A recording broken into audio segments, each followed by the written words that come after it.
What's up mga idol? FIBA may big announcement, 10 years ban si Macaulay. Pero bago mo sana ipagpatuloy ang panonood mo, ay huwag mong kalimutan na mag-subscribe bilang suporta sa aking YouTube channel. Maraming salamat idol.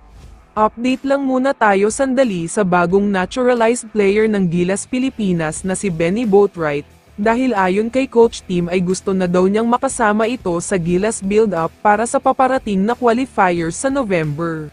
Gusto nga daw niyang makita kung anong magagawa nito para sa Gilas, maglalaban nga sila ni Justin Brownlee sa posisyon, at kung sino nga daw ang mas deserving ay makakakuha ng automatic slot bilang naturalized player. Samantala, pag-usapan naman nating lahat ang controversial player na naghahangad rin na maging naturalized player ng Gilas Pilipinas. Ito nga ay walang iba kundi si Chris Macaulay. Alam naman nating lahat ang naging issue niya. Hanggang ngayon kasi ay buhay na buhay at pinag-uusapan pa rin sa lahat ng social media ang pagbebenta daw na ginawa niya. Maraming nagsasabi na gusto daw niyang ipatalo ang Gilas Pilipinas sa naging gold medal match. Para sa mga nagtataka kung anong dahilan para magpatalo, ang sagot dyan ay may balak daw ang Chinese Taipei na gawin siyang naturalized player nila, pero ayon sa mga kumakalat na post ay isa daw sa requirements ang ibenta ang larong ito.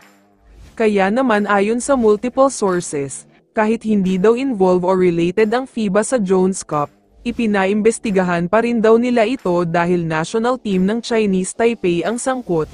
Kahit anong kompetisyon ay hindi daw pwedeng mangdaya.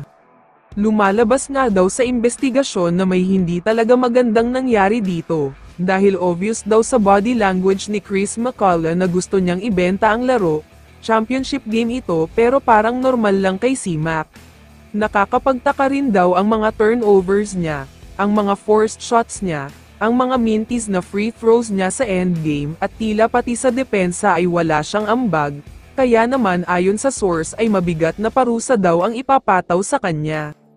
Kaya naman ayon sa mga trending na post ngayon sa social media, hahatulan daw ng 10 years ban sa lahat ng FIBA-related games at international competition itong si Chris Macaulay, pero pwede naman daw siyang mag-appeal. Uulitin ko lang na ang balita ay base sa mga trending at usapan ngayon sa social media. Pero kung sakali nga na totoo ang mga akusasyon at bintang kay Macaulay, deserve talaga ang suspension at ban na ipapataw sa kanya. Kaya naman kung ikaw ang tatanungin idol, ano ang masasabi mo sa hatol kay Macaulay?